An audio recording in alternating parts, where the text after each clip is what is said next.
Hey, what's going on, everybody? Welcome back to BodyBags. It's week 241, and I'm your Sunday host, Bourgie86, here again to give you that Sunday review, guys. Yes. Now, the film I got for you guys today is a film from 1991. Yes. It's been a while since I did a film from the 90s, I know. And this is one that I always wanted to check out, and I finally got the 88 Films Blu-ray in. I know Code Red also released this in the States. I went to 88 Films because I ordered a bunch of other films with it too, which you'll see in my update, my other channel in a few weeks, you know what I mean? But yeah, this one's from 1991 and is titled The Boneyard. Yes, this is the alternative artwork. When you see this, it has the original, I believe it's like the VHS cover. I'll show you it real quick. You'll get that artwork right there if you see it. But yeah, The Boneyard from 1991. Written and directed by Jim Cummins, who was a makeup effects artist. He most notably worked on The Thing. I believe he worked with like Stan Winston at one point. That's why he worked on The Thing. He did the majority of the things that Stan Winston's company did in The Thing was like that dog sequence, which makes sense when you look at The Thing. Don't hold me to this. This is just an assumption that that's what the effects that he did work on was. But yeah, The Boneyard. Pretty much the gist of this one. We're introduced to our main two detectives. One is named Jersey, who with his new like young out and about partner. Jersey's more like the old school detective type. They end up going to recruit this lady named Allie, who Jersey has had dealings with the past. Pretty much Allie is like kind of like this.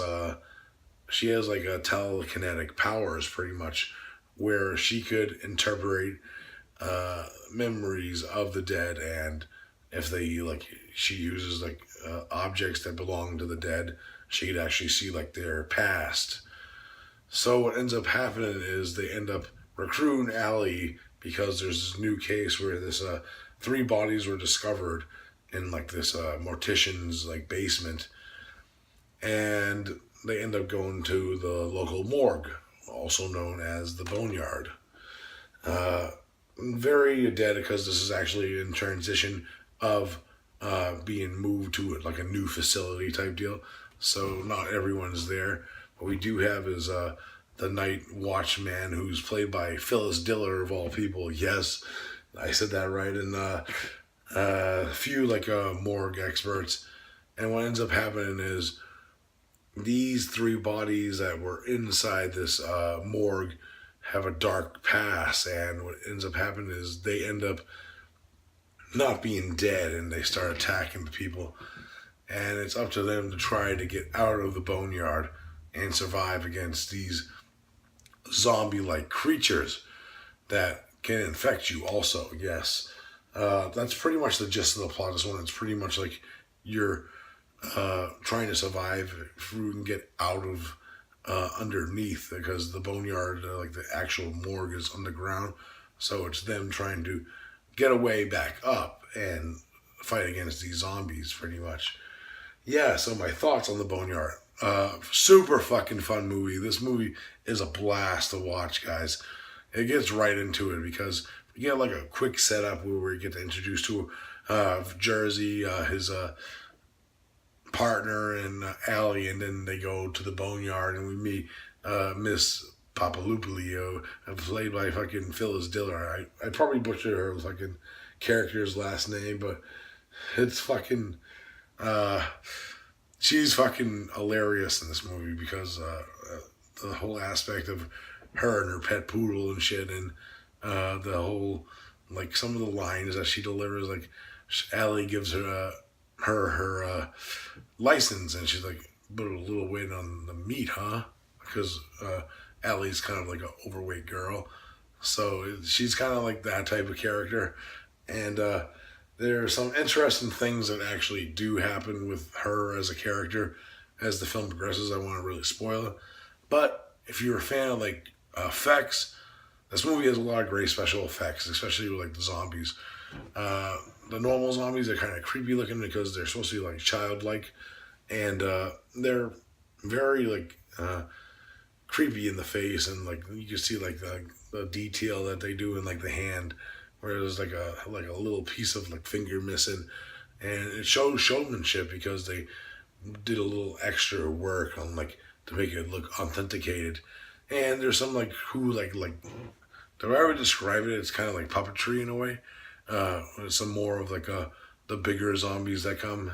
That's right. There's a few bigger zombies, so I think there's a little like puppetry aspect of the features of the faces on those ones, and it looks great. You know, it's like over the top. And weird thing is, this movie is not really that gory.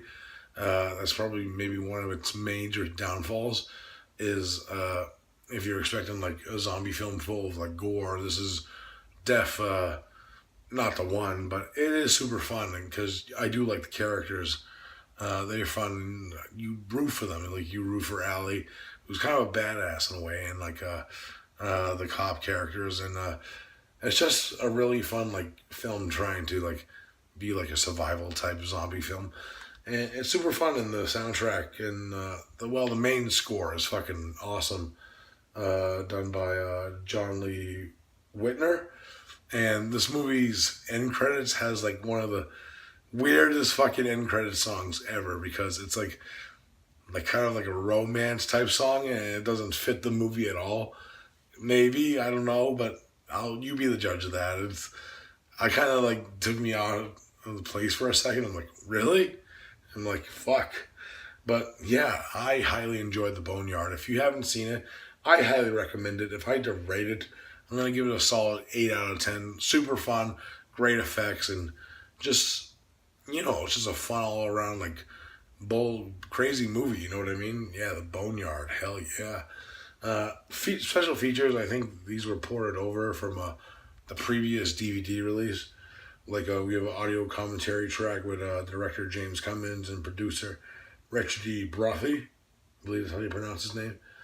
We have an interview with Phyllis Diller, an interview with director James Cummins, and an interview with Richard E. Brothy again, and trailer, and then the alternative artwork, which is this. Yeah, so that's pretty much it for the features.